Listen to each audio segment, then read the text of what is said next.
Кислород. Вы же экологи. Представители республиканского бизнес-инкубатора предложили всем присутствующим вступить в антикоррупционную хартию российского бизнеса, которая представляет собой некий кодекс чести бизнесменов.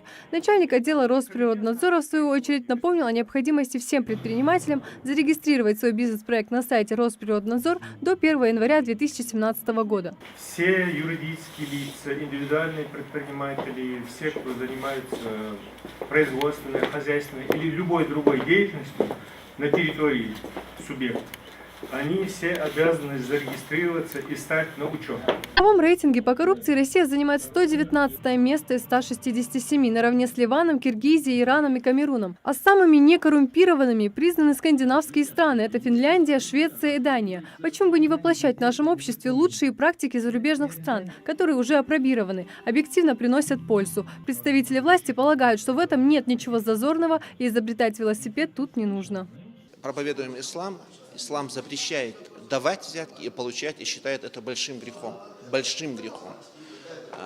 В этих скандинавских странах живут представители другого вероисповедания, но тем не менее, скорее всего, здесь действует аспект воспитательный, высокого общественного сознания общества и как личности чувство собственного достоинства. Может быть, есть правильное выстраивание взаимоотношения субъектов бизнеса и контрольно-надзорных органов.